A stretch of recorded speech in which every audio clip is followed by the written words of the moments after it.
It's fantastic to see everybody that have joined us this morning. We are going to start. I'm very sure that there will be some more participants that will join us as we move along. But I think we need to start because everybody is busy and we all have so much to do, particularly you guys that are working in our schools. We know that you are extremely busy and you've got so many things that you attend to, so we don't want to take your time. For those of you that I have not met personally, myself, my name is Jan Horn. I am the Managing Director for SAE Creative Media Institute in Dubai. And it is our pleasure to be able to welcome you this morning and to host. This is our second seminar that we are hosting for mostly career counselors and teachers from schools that we have really strong relationships with. And our focus is to present a series of seminars which would help people to really understand what is happening specifically in the creative media industry and the development of the career opportunities in the creative media industry. So, of course, we have a vested interest as SAE Institute. We have been in Dubai since 2005 as the leading private university that offers degree and bachelor's degree programs in creative media education.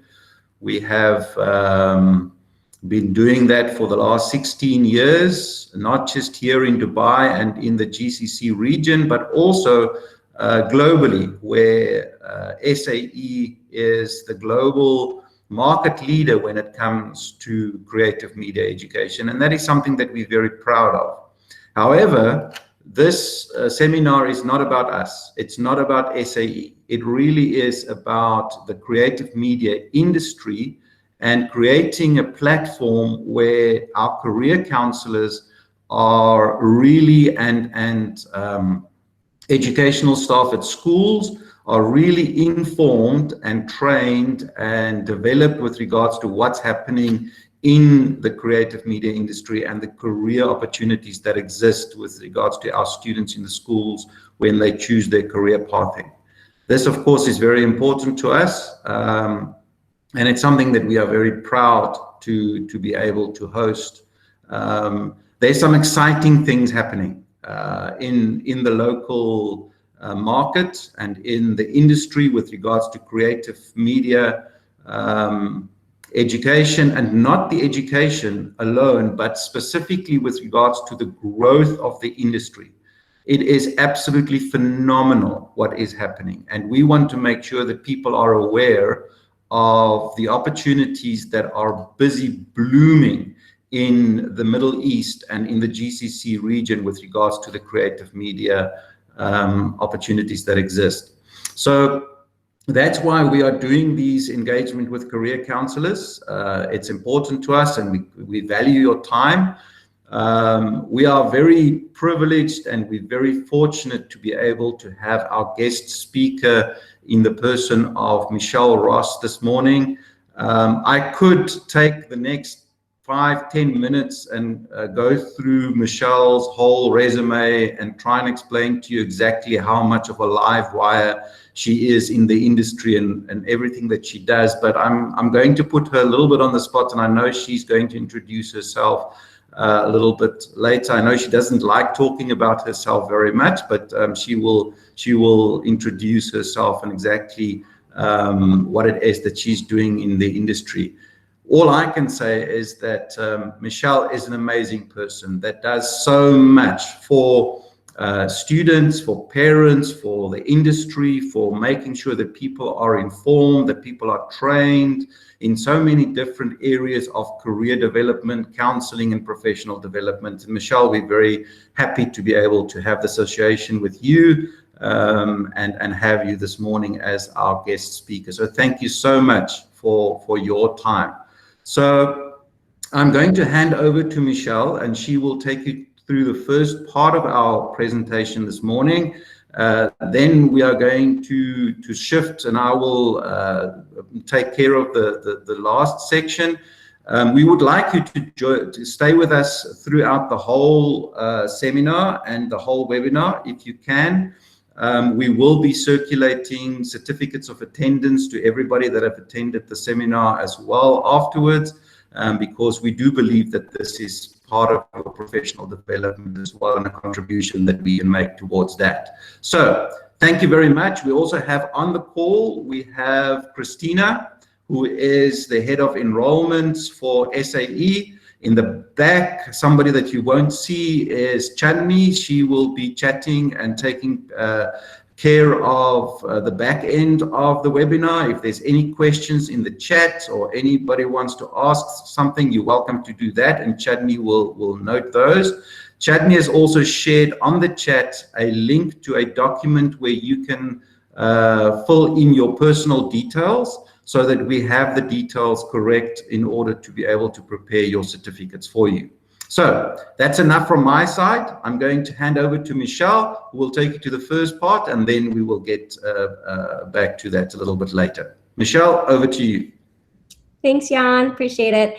Hi, guys. Thank you so much for joining me today. I'm going to start the presentation now, and we'll go into a little bit of an introduction and agenda for the day. If there's any questions along the way, you can enter them, as Jan said, into the chat, and Chandni will kindly interrupt if I'm not able to see them from the presentation screen. Okay, happy to answer any questions along the way. And we are going to go ahead and, oh, wait 1 second.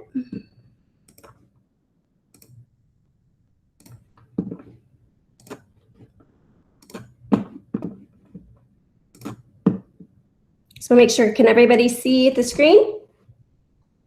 We'll go ahead and get started. This is Workplace Skills 2022 and beyond. Today we're going to go over an introduction. We're going to talk about the trending skills on the incline and decline for 2022. Workplace skills, technology design and programming. Workplace skills to include active learning and learning strategies. Leadership and social influence, emotional intelligence, careers in the creative industry, and bridging the gap in the role of higher education. My name is Michele Ross. I am a job search strategist and coach. I have a master's degree in business from Sam Houston State University. My coaching expertise is helping people in their career and to create job search strategies that work for them. The other thing that I focus on is interview coaching, internship, job search coaching, and I'm a LinkedIn branding expert. I start working with students as young as age 14 to help work with their college applications. Most of you probably know this, but you can embed a LinkedIn profile into most college applications, and it's just another touch point for key decision makers to decide on admissions to schools. If you do have your mobile phone, you should be able to use it on this QR code, which will take you to my LinkedIn profile, and please go ahead and add me as a contact. If you do want to reach out, my LinkedIn profile hyperlink is below, and also my web address, Michele Ross Online. I do have self-paced online courses from the United States that help people find jobs. I've worked with Fortune 50 businesses and really help them determine and decide how they're going to market and recruit the next generation of leaders.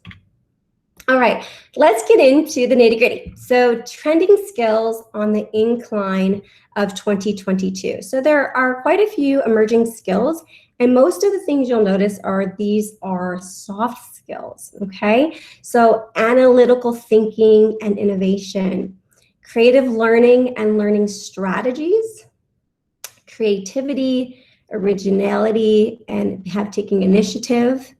Technological and design and programming is another big piece and component to this.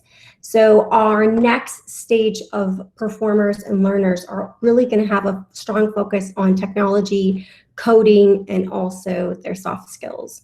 Critical thinking and analysis, complex problem solving, leadership and social influence, which we're going to get to in more depth at the end of this presentation, emotional intelligence, which we'll get into, reasoning, problem solving, and systems analysis and evaluation. So what we're going to see is a huge trend in the future is all about technology, efficiencies, and how to actually communicate. As we most know, most of us all have a phone, and most of us aren't as engaging. And it makes it very easy to take the emotion out of things when you can just text and type something. And a lot of things are lost in translation. So one of the biggest skills that most high schoolers will have moving forward is if they can actually code and connect, is what I like to call it. So these are the training skills that are on the Incline for 2022. The training skills that are on the decline for 2022 and beyond are manual dexterity, endurance, and precision. And this one seems obvious, but to kind of put it in a better, I guess, understanding is that a lot of the positions that require manual dexterity are going to be going away. It's not going to be something that happens really fast, but over the next 10 to 15 years, there'll be machine learning and machines will take over. So a lot of the manual dexterity type roles and skills aren't going to be as needed. Also, memory, verbal, auditory, and spatial abilities. So one of the things you want to think about is a lot of times students right now have always been taught to memorize things versus apply learning. And that's going to be a shift that you see, is that people are not going to have to memorize things as much. I mean, we are in a very fast-paced, moving economy, and we need people that can react quickly. So that is another thing that's going to be on the decline. Management of financial material resources. So you'll see a lot of automation that's going to be coming up over the next 2 to 15 years, where a lot of positions that were more manual entry, administrative roles are going to be resourced and retrained to other careers in the future, because a lot of it's being automated. Technological installation and maintenance is on the decline as well. We're finding that a lot of technologies last longer and they're becoming more efficient, and also reboots and refixes can be done remotely. If anything, we've known from the challenges of 2020 and a bit of 2021 with this pandemic is we can do a lot of things remotely. So we're seeing actually a lot of on-office support is going to be leaving, and it's actually going to be done remotely. So because of that, we're going to see a lot less and more of a decline on technology and installation and maintenance. Reading, writing, math, and active listening. I know this sounds insane to talk about, but one of the biggest tools that people learn from is technology and learning from video and phone and unfortunately social media, but it's a very interactive process. So reading is going away. We both all know that, and I know it's scary to say that, it's on the decline, that a lot of these things that we normally use in our day-to-day basis, we can be driving in our car. No longer do we need to read something when someone's reading it to us while we're driving in our car, or a podcast, right? It's a more interactive learning process.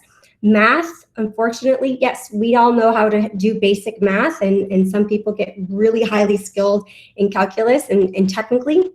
But a lot of what we're going to see happen is a lot of people are resourceful. They can find other ways to solve problems, and that's why these skills are going on the decline. Management of personnel. So this is another thing that we're seeing, that there's going to be less management and there's going to be more efficiencies made. So there won't be as many, I guess you could say, layers to top management.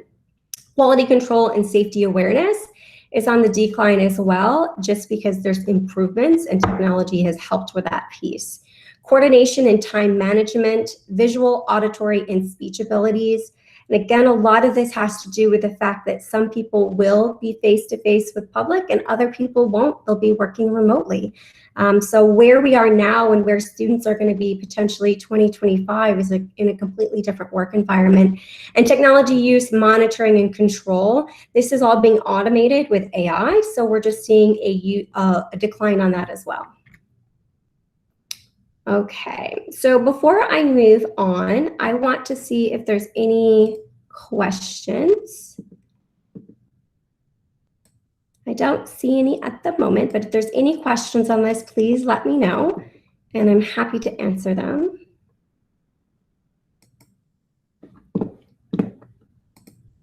And I will go ahead and start the presentation again.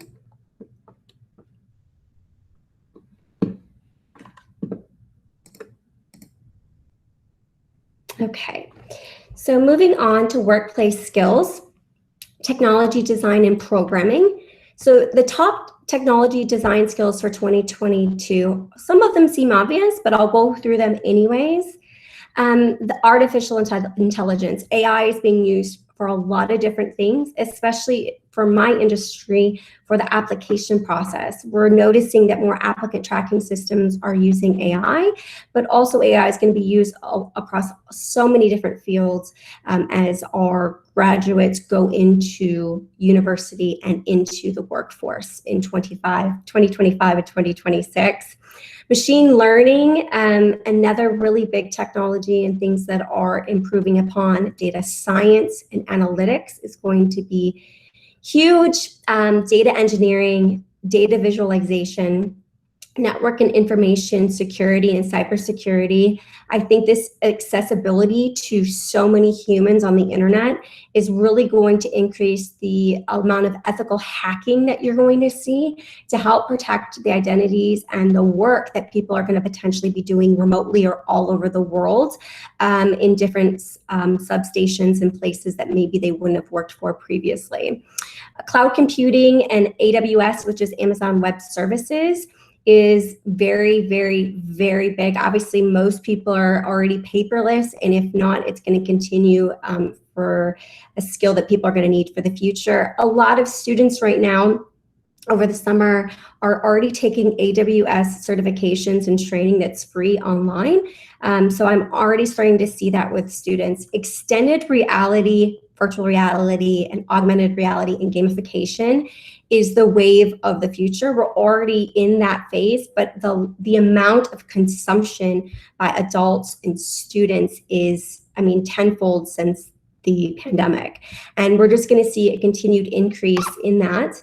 UI and UX design using visual communication, and that user experience is incredibly, incredibly important. So when we start getting into, I guess, broadening up what everybody is going to have exposure to, one of the biggest things is going to be how the customer experiences what they're seeing, either visually, learning, auditory. It's all going to be extremely important. And that gets down to the biggest one of all, which is visual communication, graphic design, filmmaking, and animation.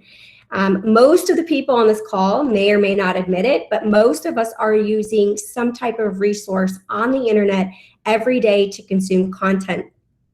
Some of it educational, some of it's entertainment, but a lot of the filmmaking and animation is also going to be used for advertisement so that we can channel and market individuals to certain, I guess, consumption, as you could say. So when we start getting into the technology design and programming aspect of programming skills for 2022 and beyond, the biggest thing that I'm seeing in the market right now as far as qualifications for the future, right, of where we see design headed, is to have experience with programming skills with Python, Java, JavaScript, Ruby and Ruby on Rails, PHP, C, C++, Go programming language, Golang, which is actually the Google language. And as you know, Google just keeps getting bigger, so that's a big one to know. R programming language, which is used for data analysis and machine learning. This is going to be one of the biggest things that I think that people could start and students could start picking up on the future. This is also where we're going to see individuals shift from whatever they're doing now to going back to education to then learn new skills to then market themselves. And I think Go programming language and R programming language are going to be both of those. Swift and MATLAB are also the other technology design programmings that I'm seeing a huge demand in, and the community is for the next 2 to 8 years. Any questions so far on the technologies? I don't see any questions, but if you do, please enter them in the chat as we're going, and I will continue with my presentation. Technology is likely to be adopted by 2025. I know this one is hard to read, so there's going to be 17% increase from companies that are surveyed in cloud computing, big data analytics, Internet of Things and connected devices is one that we're seeing a lot of huge growth in. Encryption and cybersecurity, as we've already discussed, is really, really large. And this is from, the source of this is from the Future Jobs World Economic Forum report of 2020. So it's recent, and text, image, and voice processing is going to be about the same. We are going to see more robots, non-humanoid, industrial automation, drones, an increase of 10%. 3D and 4D printing and modeling, an increase of 10%. And distributed ledger technology and blockchain, an increase of 11%. We are going to see also biotechnology and, again, the robots and humanoid increase as well. So this is where even the World Economic Forum sees the changes to happen by 2025. So workplace skills, active learning, and learning strategies. This is something that is going to start to be implemented in probably more universities. Some of this is implemented in high school, but we're also going to see a lot of this applied in the workforce. So the leaders now in most organizations are starting to study how they can train the next generation of leaders of how they're going to learn these new skills and actually physically apply them. And we're seeing a lot more partnerships with companies and universities for a more, what we call it, a tiered internship, where they start every summer or every summer and winter, and they're going to be training more and more on maybe a skill set and teaching them to have more applied learning. So in the past and current, high school students are told information, we tell them to memorize it, we teach them how to test on that information. And instead, active learning is going to require students to take, obviously, risks and try learning strategies that maybe they have no prior experience with. And active learning is going to be applied, like I said, in real time on the job. We're going to expect really quick turnarounds of ideas based on a team mentality and working as a group. And we'll get into that in more detail here. So workplace skills, active learning, and learning strategies. So when we start getting into the different techniques of active learning, we're going to see a lot more of questions and answer technique, which is basically to stimulate more activity. We'll see a lot more open-ended questions where we're going to want either students or workers to start really answering, thinking, and stimulate their brains on how to apply potentially what is being learned. The next one, which I know seems obvious, is brainstorming. It's a great way to generate ideas. We're going to see a lot more interaction in whiteboarding, whether that's done remotely or if that's done in the classroom or in a work environment.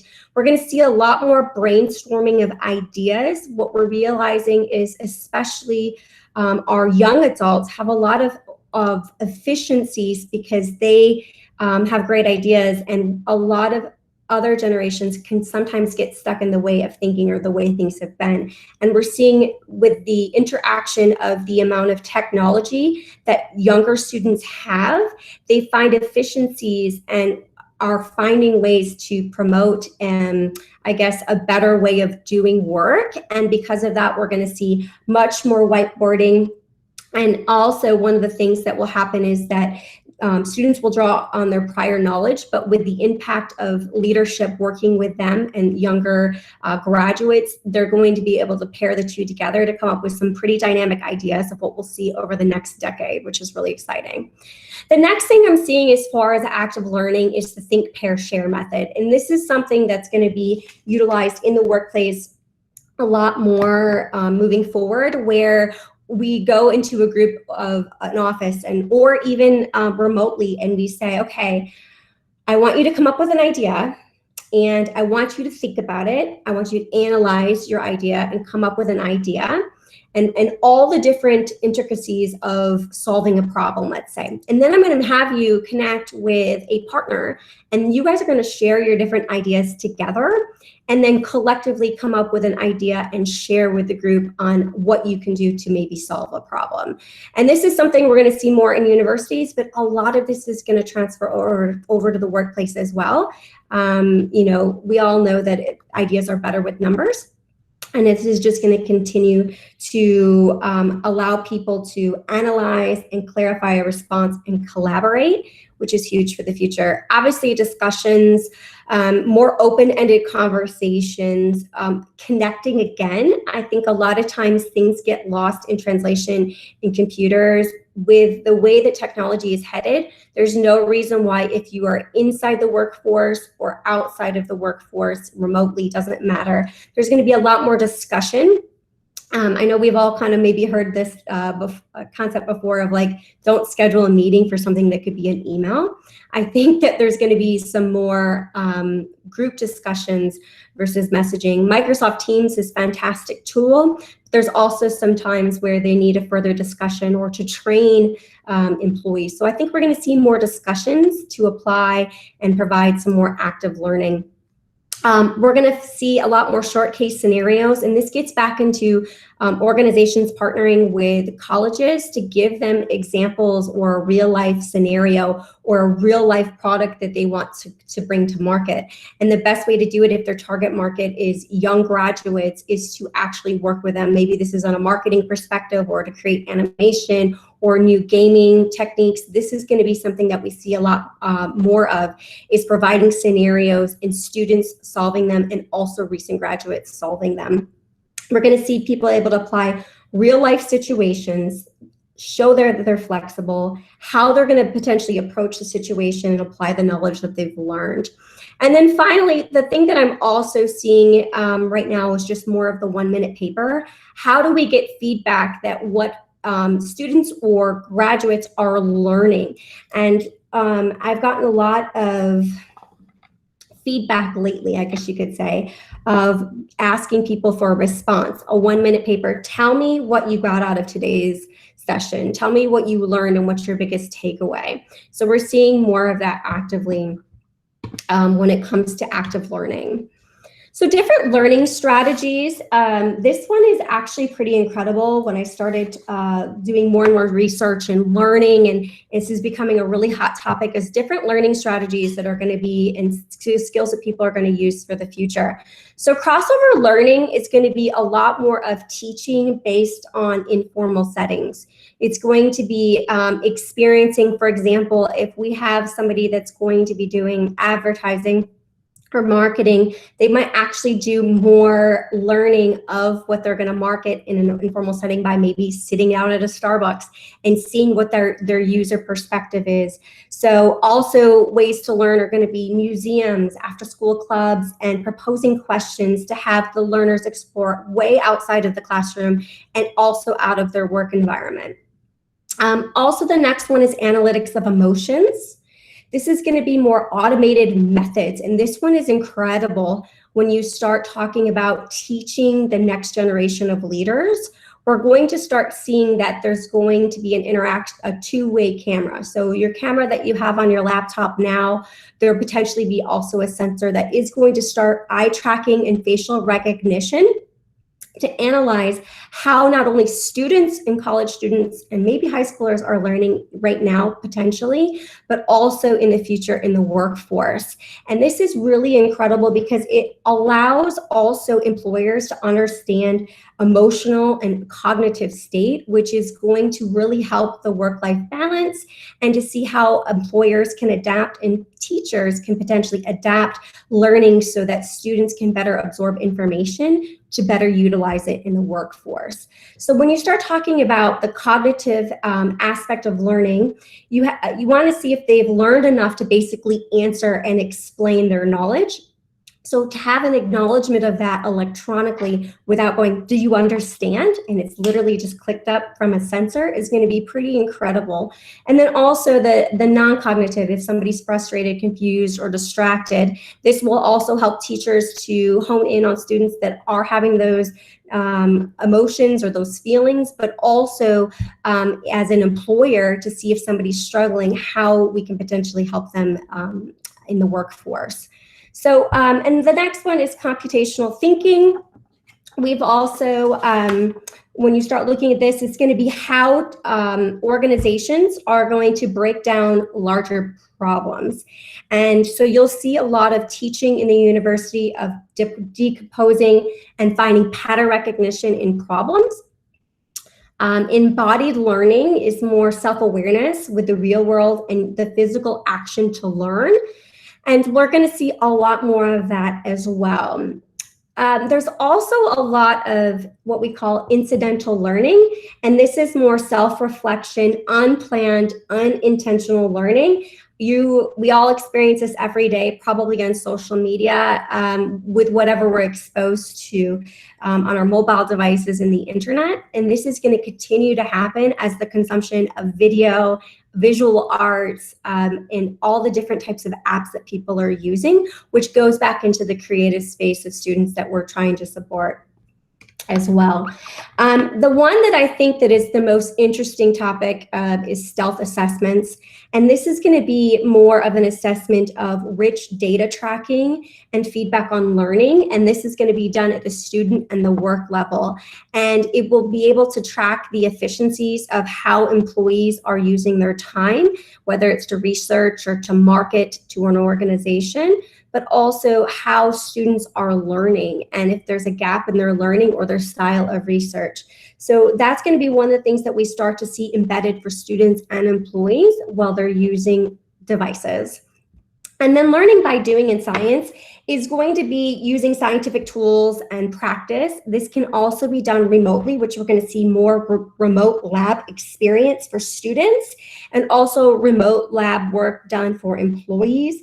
It's going to improve the conceptual understanding and increase the motivation of students when they can actually not just read or listen, but apply what they're learning. I'm going to see if there's any questions at this point before we move on. I don't see any yet. So we'll go back. So workplace skills, when we start talking about leadership and social influence, leadership, what is social leadership? So back in, even 10 years ago, leadership was how could you be a really good leader and really make an impact for your employees? Now it's all about social leadership. And that's about how to influence people in your team, your organization. And one of the most important is actually going to be the community. So acquiring social leadership skills through relationship building and community connectivity is more important than ever because that's one of the things we're finding to become an effective leader. Leadership training is going to have a huge focus on social engagement. More video is created today than ever before to influence and to market. You're going to see more personal branding as far as employees as an individual, students as individuals to market themselves into the workforce, how they're making a social impact in the world, and how they're becoming leaders from it. And people are going to start consuming more and more and on the internet and through apps. And so what we're seeing here is a huge trend in how people are going to market themselves as a brand and also have a social impact on their business. Workplace skills and emotional intelligence. And this is also EQ or IQ, where there's going to be a really big focus on soft skills. And I know this is one of the larger focuses in American curriculum, and I'm sure European curriculum as well, that we're seeing is soft skills. So intuition, caring, and also really having a better understanding in the well-being. A lot of us have been disconnected because we're so connected, right, on mobile devices.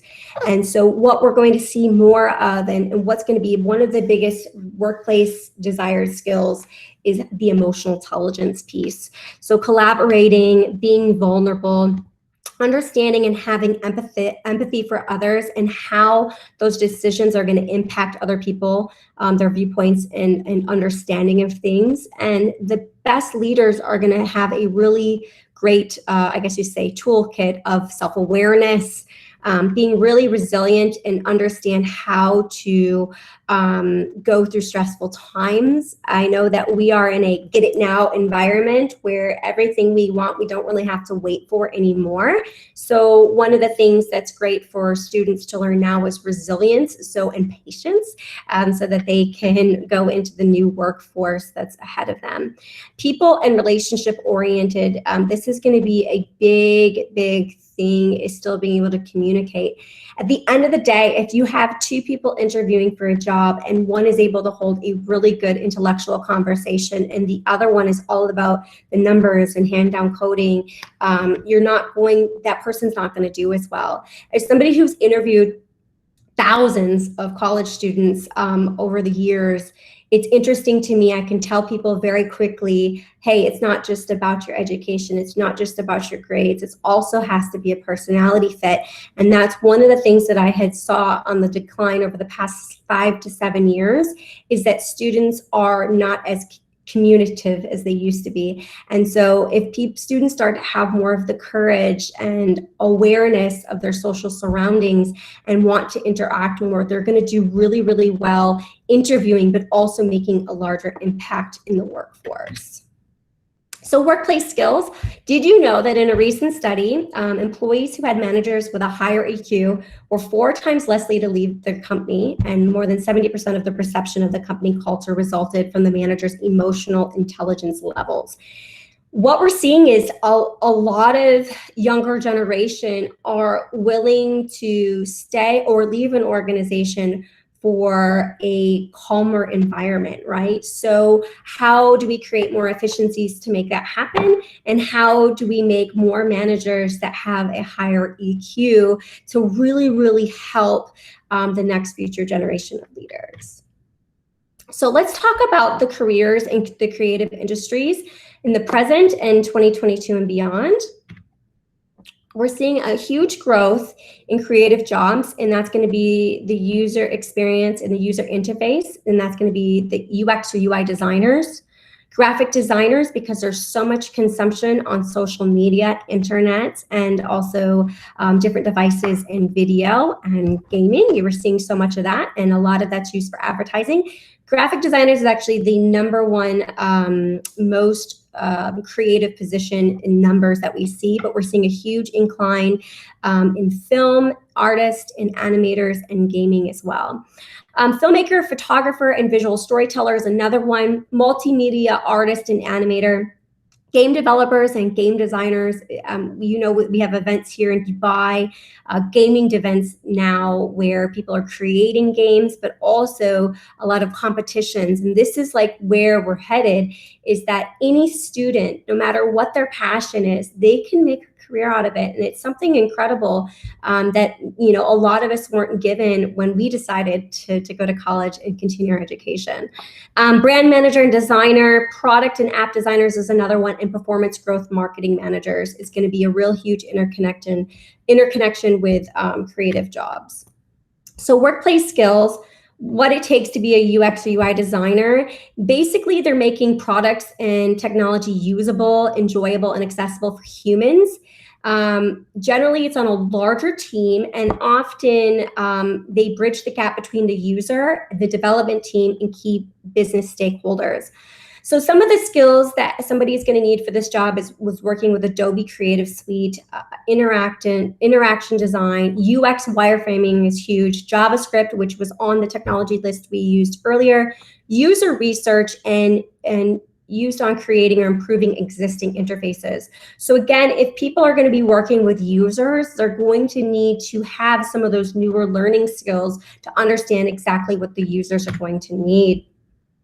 Now, what does it take to be a futuristic graphic designer? This one I'm really excited about. When we start talking even on to cryptocurrencies, something that's new, that's big with Ethereum is NFTs. And NFTs is actually the trading of digital art. It is the next wave of where we're headed, and it's something that I am super enthused about and very excited about. And graphic designers find a way to make communication strategies, websites, mobile apps, software, video games more appealing, more aesthetically pleasing, and easier to navigate. And so what we're going to see is a lot of graphic artists could potentially work on their own and just sell their art using NFTs. And every time that art is used in a video game, or it's a character that's used as an animation in a video, they're going to get paid for it, and it's traded just like in a currency. So it's something that's really, really exciting when we start seeing where the future as a graphic designer can go. And one of the things that somebody's going to be able to have to do in the skill sets is be able to communicate using visual design, solving problems with design, UX, so that customer experience wireframes, which makes the digital product more user-friendly and intuitive, prototyping on a wide array of digital touch points to enhance usage and performance, user research and designing relevant solutions. And again, that goes back to the digital art piece. And then hands-on skills with Adobe Creative Suite is going to be what brings somebody's imaginations actually to life for the users. In regards to what it takes to be a multimedia artist, the animator, this is pretty incredible and really exciting. And one of the things that I personally enjoyed when I went to SAE was to see all the amazing equipment they have. It's one thing to teach a student how, let's say, to make an animation. It's another thing to sit in a room and watch all of the computers actually needed to make an animation and be able to have a design and apply what you're learning. And that was one of the most incredible things that I got to experience. So a lot of these professionals in multimedia and as an animator, they're going to be focusing on special effects for movies, television, video games. And we all know this has come a long way in the past 20 to 30 years. Just imagine the 2D and 3D dimensions. Maybe, I don't even know if there's a 4D, but there could be someday, of what we're going to see for the future. I don't know how we'd have 4D, but you never know what, I never know what somebody's going to come up with, right? We have holograms now of individuals that have passed that show up at concerts. So you just never know what the future is going to hold for different multimedia artists. Some of the common skills for animators and artists is going to be Adobe Photoshop, ZBrush, 3ds Max, Maya, graphic design, motion graphics, Adobe Artifacts, 3D modeling, VFX, and Cinema. Oh, there we go, Cinema 4D. So that's where we're headed. And all the things that also incorporate this is going to be potentially sound. And sound, more people are absorbing stuff from sound. So it's something to keep in mind as well. What it takes to be a filmmaker. So I'm just going to read this quote here. Observing and commenting, it's a piece of cake, but experiencing and sharing, that is a piece of work. A great storyteller will know how the story unfolds before they tell it, write it, or show it, be it on the page or on the screen. So visual storytelling, this is where we're seeing a lot more visual storytelling in just marketing, let alone making a film. So a lot of this is going to be crossover where students potentially could become a filmmaker, but they're using it in a marketing aspect or to actually make films. And there's so much more funding for so many, there's Hulu, HBO, Amazon, Netflix. There's so many different ways, and also regular film. So they're going to also need problem-solving leadership, technological expertise, and hands-on experience in filmmaking equipment. Post-production elements is editing, mixing, VFX and SFX, so sound, music, and implementation in Adobe Creative Suite. And gamification, to become a gamification expert, game developers are going to be working with video games. They're going to be writing codes. This could also be on an app, or this could be an actual video game for PCs, consoles, browsers. They could take the video game designer's ideas, drawings, and all the different components and rules and turn them into a playable game. The work of gamers are typically going to involve looking in the design of video game designers, also writing code, which is going to be a huge piece to actually make the game functional, using application programming APIs for interfaces on pre-built commands, and to see how different software is going to interact with that, programming the game's terrain and levels using problem-solving, mindset, and logic, and programming AI for non-player characters within the game. So again, one of the bigger pieces we talked about was AI and programming, the huge technical piece that's going to play for the skill set for the future. All right, so let's talk about, I'll hand this over to Jan. Give me just 1 second. and Jan will get into talking about how to bridge the gap.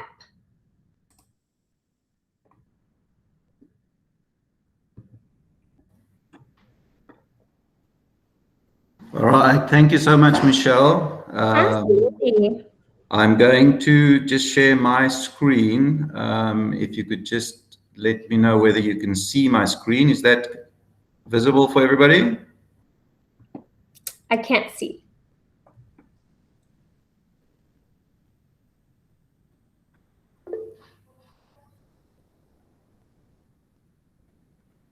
Okay, just give me a second.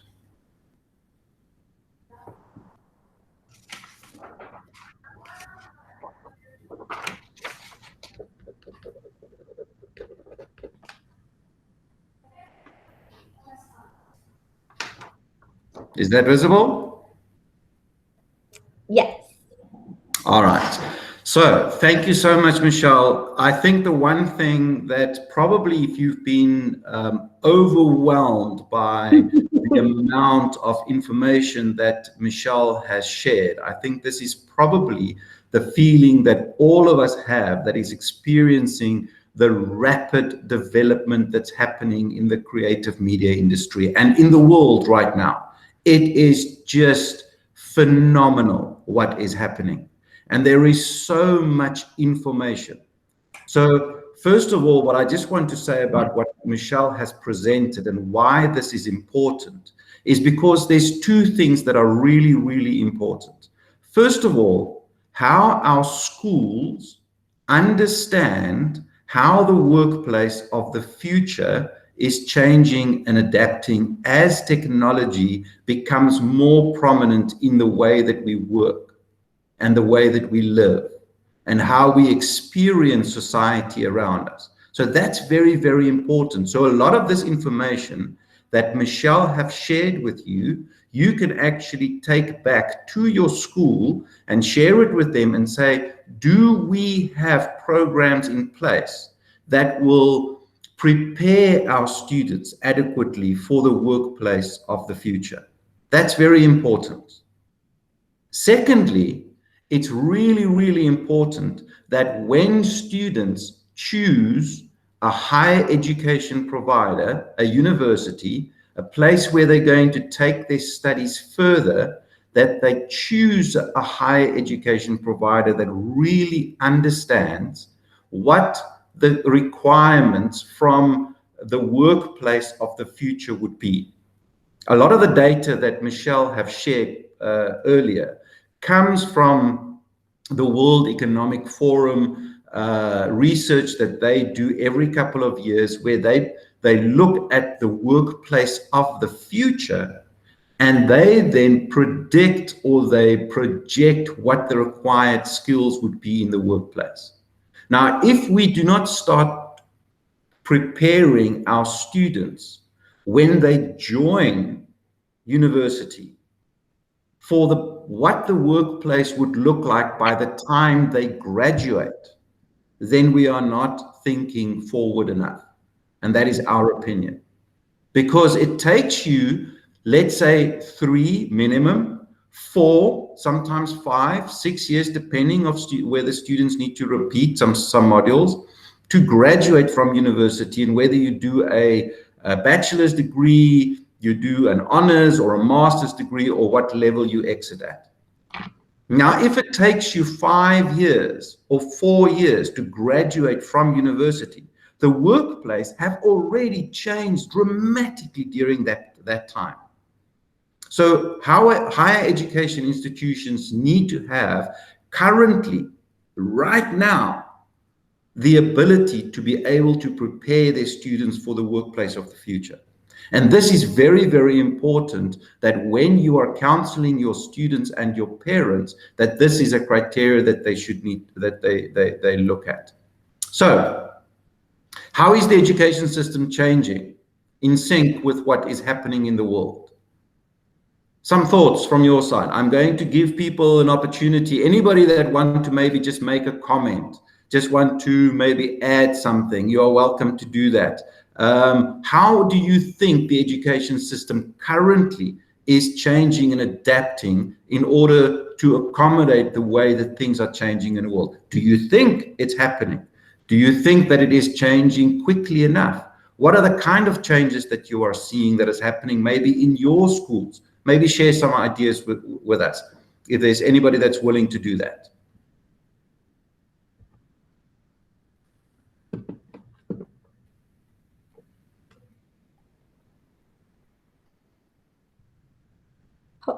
Hopefully somebody will jump on, but this is part of active learning, right? Is having those open discussions, right? So I know sometimes somebody doesn't want to jump in or chime in and say something, but this is how we solve the problems that our graduates are coming into, right?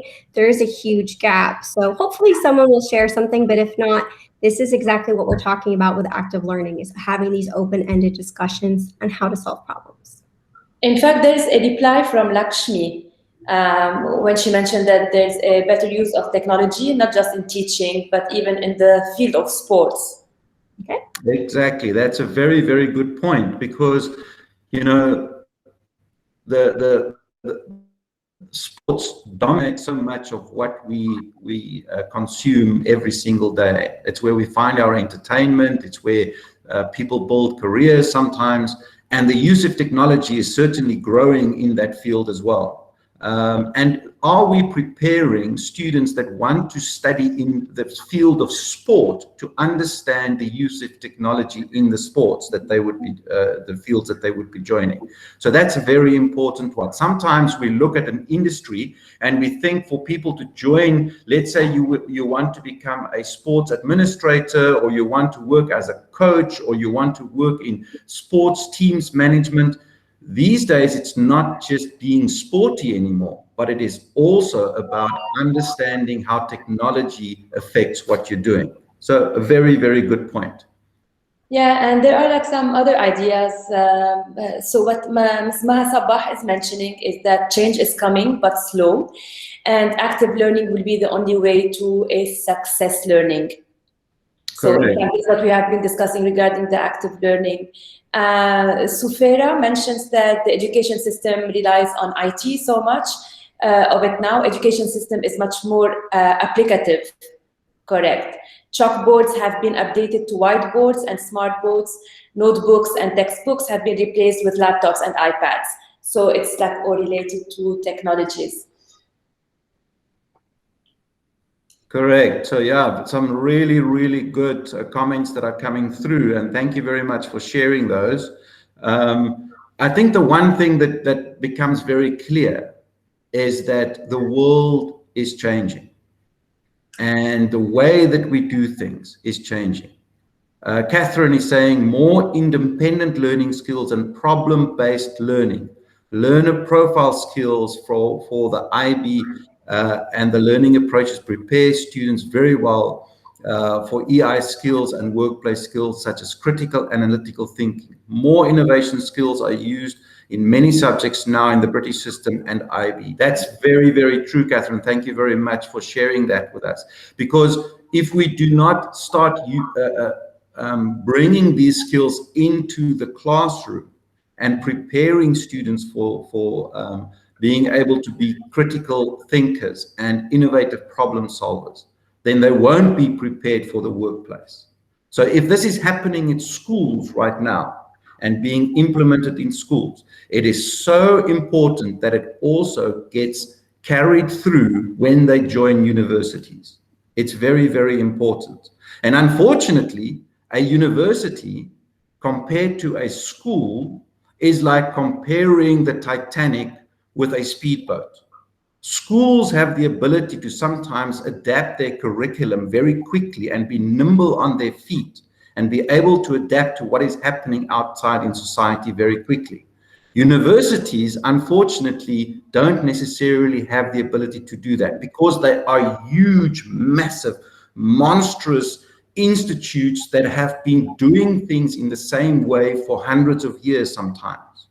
And it is very difficult for them to cut through the bureaucracy and the red tape that is required to adapt their curriculums very quickly over a short period of time. So it is very important that when people look at potential universities where to go study, that they keep this in mind. So I'm just going to go back to presenting my screen. I think everybody see, you can still see my screen? Yes. Right. So as we mentioned, the technical education is not just enough to ensure job readiness. It goes beyond the traditional classroom. We are looking at people that the requirement would be to join the workplace of the future is to be able to see the world differently, to be able to adapt, to be able to look at problems and come up with solutions, and be able to use technology that is available to be able to come up with solutions in the workplace. That's what is required. Now, I want to share with you this picture. I think many of you will recognize this. Any of you know what the picture at the top is from?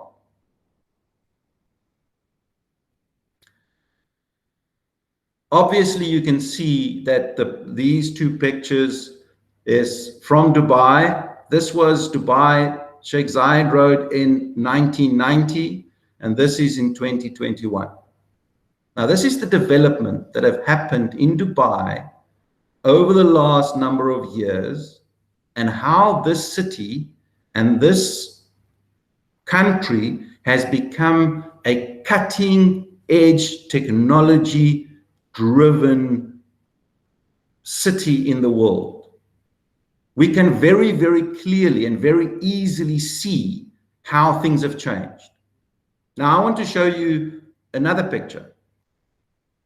This is a picture that was taken, the top one was taken in 1973, of a classroom of a very well-known, prominent university, which is quite well known in America. I'm not going to name the university, but that picture at the top was taken in 1973. The bottom picture was taken in 2021, the same classroom. And this was after the classroom had been remodeled after the summer break. And if you look at the two pictures, it practically looks exactly the same. So we have gone from this, where things have changed so rapidly, things can develop so quickly, and we can have a city that goes from a desert to one of the most technologically driven and forward cutting-edge cities in the world. But in a university, your classroom still pretty much looks exactly the same as it did in 1973. The only thing that have changed is the flooring is different, and maybe the seats are a little bit more comfortable. I'm not even sure about that. My question is, when we are guiding our students towards joining universities, are we guiding them to join universities that have adapted to what the learning environment of today requires? I would like to think that there are universities like that around us. Not just SAE. Of course, we believe that we are one of the leading universities with regards to providing this. However, there are other very well-known and established private education institutions or universities within the UAE that have adapted and that provide these kind of facilities that is needed, and the kind of approach to curriculums that is needed for students to be able to be prepared for the workplace. And it's very important that when we guide our students and that when we guide our parents, that they actually ask the right questions, that they look for the universities that are able to give them that pathway towards the creative media industry. Of course, for us as SAE, it is very, very important that we have students that graduate from school and have the opportunity to join the creative media industry. I just want to share with you a little experience that I had. And once again, I won't share the name of the school, but I had an experience with a very prominent, well-known, high performance private school in Dubai recently, where I had a conversation with the career counselor and the leadership team of the school, and they shared with me the list of their graduating students that were graduating from the school, and also the list of the universities and the courses that they were going to study after they have finished their schooling. And it was a very, very impressive list. Top universities all over the world, in America, in the UK, that these learners were joining. Each and every one of them were going to join to become lawyers, to study medicine, to go into engineering. It was really, really impressive. I had one question after I had looked at that list for that school. And my question was, why is it that not one of your graduating students are joining a program in the creative media industry? Why are none of them following the creative industries as a career path? Does it mean that your school does not offer anything that gives students that are passionate about their creative talents and want to take their creative talents and build a lucrative profession out of it, that they're not given this opportunity? Why is that? But the school offers all kinds of cultural activities and creative. They've got arts, they've got dance, they've got music, they've got sound engineering, they've got graphic design. And my question was, but nobody takes this as a serious career option? In the UAE and in the Middle East at the moment, billions of American dollars are being invested in the growth of the gaming, the creative media industry, graphic design, animation. The gaming industry is exploding, and not one of your students see this as an opportunity. And that, to me, is something that we need to address and make sure that our students that are creatively inclined get these opportunities and follow these career paths. Right, so just a quick checklist. We will share this with everybody as well after our presentation. So just a quick checklist that you can share with your parents when they are looking at universities, that they to gauge whether the universities offer the things that they would require for the future workplace. Program strength, definitely. Look at student satisfaction rates. Look at international recognition. Look at accreditations. The most important thing for all universities is their accreditation. Look at the learning methodologies. Ask the question about how is the teaching in your university done? Do they still write traditional exams, or is it interactive, experiential learning where they work on real practical projects that are industry-based? Look at the faculty. Look at whether the faculty has got terminal degrees. In other words, degrees that are related to the industry that they are working in. Look at the awards, look at the achievements, look at how they are involved in the industry experience. All of these things very, very important, specifically in the faculty that they would be joining. Look at the industry relationships and employability. Very important. So many universities put on their websites that they have a internship program, that they have an employer network, that they have a industry relationships. Test them. Look for evidence. Look for schools where they have the actual evidence that they engage with the industry, and maybe have an advisory council that is industry-led, that engages with their students while they are studying. Very important that gets done. Look at internationalization. Do students have the opportunity that once they have graduated to be able to work from anywhere in the world and have their qualifications recognized from anywhere, in whichever country they are? One of the main things that are happening in the industry right now, and I think one of the things that COVID have taught us, is that the workplace is not necessarily behind a desk in an office anymore. People need to be able to work remotely from anywhere. And one of the few industries where this is really possible is in the creative media industry, because somebody that does an animation project or work on a graphic design project or writes a gamification application for a big business, these people can work from anywhere in the world. They don't need to be specifically working in an office. Then look at the community clubs, exposure to events, cultural and creative initiatives.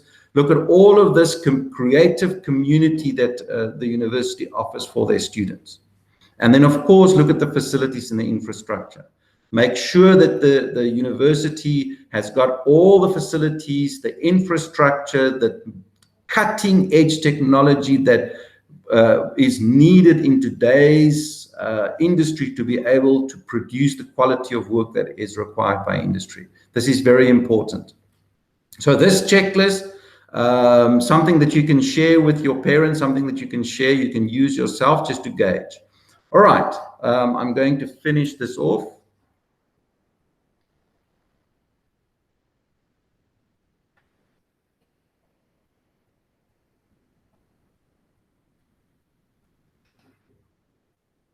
There we go. So, I don't know if there's anybody that have any questions on whichever Michelle or myself have shared with you this morning. Anybody want to share anything? Also, if there's anything that you want to share from your side, you're welcome to do that. We are hoping that through the information that we have shared with you, you have some body of data, of information that you can use within your school to make sure that your school is adequately prepared to prepare their students for the workplace of the future. Also, with regards to the requirements when students and parents are looking for potential universities where they might consider to go and study if they would want to go into the creative media industries, and what kind of checklists they need to use to be able to do that. So, Michelle, thank you so much for everything that you have prepared and that you have shared with us. We will certainly be sharing the PowerPoints with everybody that joined us today. Please make sure that you have entered your details on the form that we have shared. And then I would like to also invite any of you, if you might not have been to the SAE Institute campus in Knowledge Village in Dubai, right next to the Media City, Dubai Media City, you are welcome to come and visit us at any time. We do customized training courses as well. We do tours on the campus. You're welcome to come and visit us at any time, and we would love to show you around and show you the kind of facilities that our students have to prepare them for their studies. It's a pleasure. Thank you so much. And also we will share with you Christina's details. If any of you might have students that might be interested in joining our summer camps, where we offer summer camps for students that want to take part in some exciting summer camps that are happening in any of the 5 disciplines that we offer. It's either animation, film design, film production, graphic design, sound engineering. So if any of them would be interested in, and in gaming as well, so if anybody would be interested in that, we will share that information with you as well. The camps start from 10 years of age, okay, and goes right up to 16 years. So if any of you are interested, Christina, maybe you can just put your email address in the chat, and then I've just added my email in the chat. So most of the attendants have already received the initial email, but I'll be glad forwarding it again regarding the different activities with the dates. Please, Maha, I'm not sure if this was communicated to you. I'll just forward the same. But also I want to mention, other than just the camps, if any of the schools is interested also in creating awareness sessions about the creative industries, please email me, let me know. We have also arranged lots of webinars this current academic year, and I'll be glad working on the same and planning for next year's academic year. These are workshops very engaging to students to create awareness about the creative media industries, but also sharing insights about personal branding, design thinking, entrepreneurship. So these are topics that most of the students are in need for, and they are also interested in. So yes, please feel free to email me, and I'll be glad sorting out sessions with you. Also the same for career days. There's a lot of really successful creative individuals here in Dubai. So if any of you need someone for your career day to talk about what they do on a day-to-day, I have a lot of connections here in Dubai. And I think it's really important, as both you guys do for your graduates, I think it's important to have that connection too for career day and make sure that we're showing students a broad range of things that they can do when they leave the university. So if anybody needs any connections there, please reach out. I'm sure you guys have plenty of contacts as well. So thank you, guys. Thank you. Thank you so much, Michelle and Christina. Guys, we want to invite you to either come and visit us. If you need to know more about what kind of services Michelle can offer you to support yourselves and your students and your parents at your school, please just visit Michele Ross, her website. And I think there was a QR link that is in the presentation that you can use as well. And then follow us on social media pages, SAE Institute Dubai. And if there's any way that we can support you, your students and your parents with regards to their career choices as they make these very important decisions, we would be very happy to assist you with that. So thank you so much for joining us this morning, Michelle, for everything from your side. Yeah, we're looking forward to meeting all of you personally at some point in the future. Thank you so much. Thank you. Thank you.